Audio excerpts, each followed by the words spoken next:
आपको सबको नमस्कार। कैसे हैं आप सब लोग? मुझे भी कोरोना हो गया था और लगभग 7-8 दिन मैं होम आइसोलेशन में रहा। आप सबकी खूब दुआएं मिली, आपका खूब आशीर्वाद मिला, आपकी सबकी शुभकामनाएं आ रही थी, उसके लिए आप सबका बहुत बहुत शुक्रिया, तहे दिल से शुक्रिया।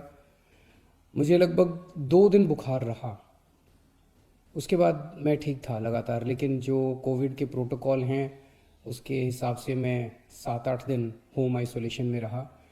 अब मैं वापस आप सबकी सेवा में हाजिर हूँ।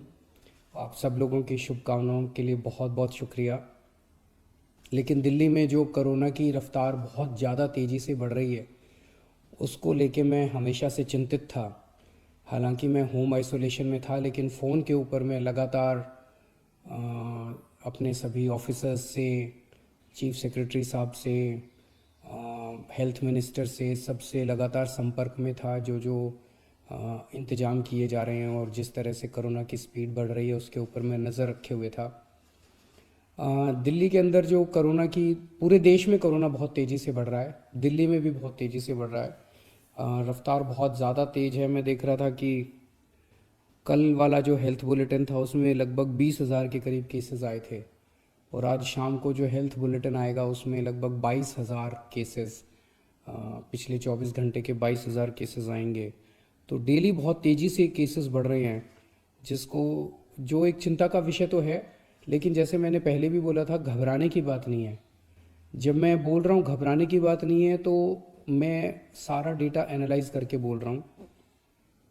पिछली जो वेव आई थी अप्रैल मई में, उसमें 7 मई को इतने ही डेली केसेस आते थे, 20,000 के करीब। जैसे अभी 20,000 केसेस आए कल, 20,000 cases per day daily cases आए। 7 मई को भी 20,000 केसेस आए थे पिछली वेव में, लेकिन 7 मई को 341 मौतें हुई थी।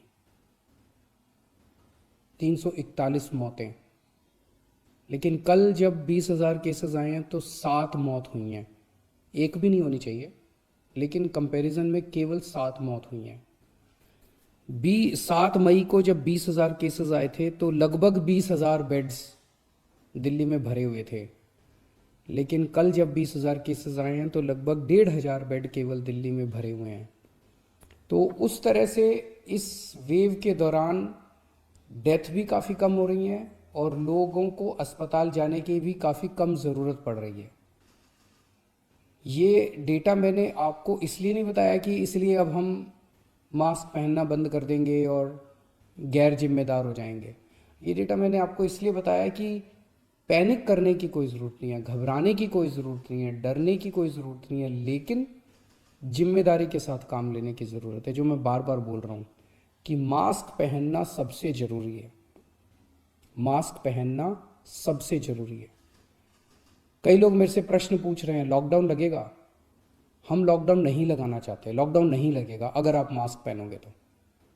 मास्क पहन के घर से बाहर निकलो, मास्क पहन के चारों तरफ घूमो।